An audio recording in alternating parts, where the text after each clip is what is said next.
Baiklah, Assalamualaikum dan salam sejahtera saya ucapkan kepada doktor. Okey, hari ini saya nak terang sedikit sebanyak tentang kedaulatan parlimen di Eropah.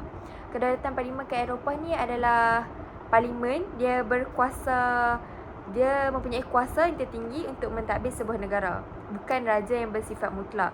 Dan konsep ini telah berkembang secara berperingkat dekat Eropah, terutamanya di England. Okey, pada awalnya, pada peringkat awal, negara Eropah ni dia mengamalkan prinsip raja berkuasa mutlak. Macam dekat sini juga, dekat Malaysia ataupun tanah Melayu dulu amalkan konsep raja mutlak. Maksudnya raja berkuasa penuh terhadap kerajaan ataupun negara tersebut. Okey, namun konsep ini dikenali sebagai divine right of kings. Bermaksud pada ketika itu masyarakat dekat England ni dia percaya yang raja ni dia macam dapat satu anugerah daripada Tuhan untuk macam mentadbir yang dipanggil sebagai daulat. Okey, maksudnya daulat dekat sini raja berkuasa mutlak, dia masyarakat tak boleh nak petikai apa yang disuruh ataupun perintah daripada raja. Okey, namun keadaan ini mula berubah apabila timbulnya konflik antara raja dan juga parlimen dekat England pada tahun pada abad ke-17. Okey, peristiwa penting ni dikenali sebagai Glorious Revolution pada tahun 1688. Revolusi ini telah menggulingkan Raja James II dan menggantikan dengan Raja William dan Mary.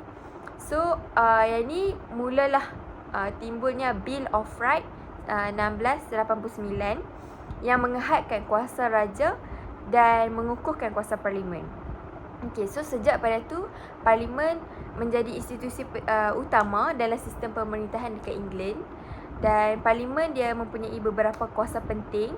Contohnya dia boleh mengawal kewangan negara, mengawasi pentadbiran kerajaan dan juga membuat dan memasukkan undang-undang. Itu adalah fungsi utama parlimen, membuat dan memasukkan undang-undang. Okey, prinsip ini dikenali sebagai kedaulatan parlimen yang bermaksud tak ada pihak lain termasuklah raja ataupun mahkamah untuk mengatasi undang-undang yang dibuat oleh parlimen ni. Okey, perkembangan ini sedikit sebanyak membawa kesan yang sangat besar dekat England, di mana masyarakat mula perlahan-lahan meninggalkan sistem monarki mutlak, iaitu raja berkuasa mutlak, dan beralih kepada monarki berperlembagaan ataupun dikenali sebagai demokrasi berparlimen.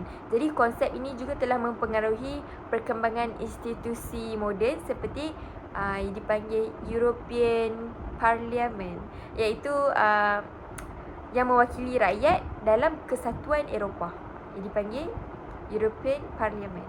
Okey, jadi kesimpulannya kedaulatan parlimen ni telah menunjukkan hasil perjuangan panjang dalam sejarah Eropah, di mana mereka memperjuangkan itulah kuasa parlimen selain terus mengikut monarki tradisional. Okey, lepas tu dia mengehadkan kuasa raja dan juga memberi kuasa kepada rakyat. Okey, prinsip ini telah menjadi asas kepada sistem demokrasi moden dan memastikan memastikan kerajaan tu bertanggungjawab dekat setiap rakyat dia.